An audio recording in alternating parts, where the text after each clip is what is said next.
আপনার রিপোর্টের আপনার 4টা আনসার আপনার দরকার। আপনি ওই 4টা প্রশ্নই ওনাকে করবেন, পর্যায়ক্রমে 4টা প্রশ্ন করবেন। আমার অটোরিকশার তাহলে কি আমার সুফল দরকার, যে আচ্ছা সুফল কী কী আছে, সুফলগুলো বলেন। ঠিক একই রকম ওনার কাছ থেকে হচ্ছে যে আবার কুফলগুলো জানবেন। আপনি যেই 4 জন অথবা 5 জনের যে ভক্স পপটা নেবেন সবাইকেই এই সেম কোশ্চেনগুলো বলেন।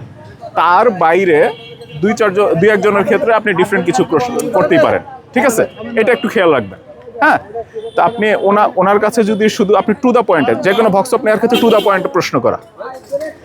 আপনি যদি ভক্স পপ নেওয়ার ক্ষেত্রে আপনার দেশের বাড়ি কোথায়, দুপুরে কি দিয়ে খাইছেন, এইটা আলাপ করা দরকার নেই। এই ধরনের আলাপগুলো হয় কি, যখন আপনি কোনো ক্যারেক্টার ধরে কাজ করবেন তখন এই ধরনের আলাপগুলো আপনি করতে পারেন। কিন্তু ভক্স পপের ক্ষেত্রে কখনোই অপ্রাসঙ্গিক আলাপ আলোচনা যাওয়া যাবে না। ভক্স পপের ক্ষেত্রে টু দ্য পয়েন্ট আপনি আলাপ করবেন। যখন আপনি ওনাকে ধরেন, আমি একজন রিক্সা চালককে নিয়ে আমি কাজ করলাম না, ক্যারেক্টার ধরে কাজ করলাম, তখন আপনি তার কাছ থেকে ইনফরমেশন নেওয়ার জন্য নানান বিষয়ে আলাপ করতে পারেন। হ্যাঁ, আপনার কয় টাকা আয় হয়, বাড়িতে কে আছে, কি দিয়ে খেলেন, কোথায় বাসা, ঠিক আছে, এই বিষয়গুলো। কিন্তু আপনি যখন হচ্ছে যে ভক্স পপ নেবেন একদম টু দ্য পয়েন্টে, আপনি যে জিনিসটা জানতে চান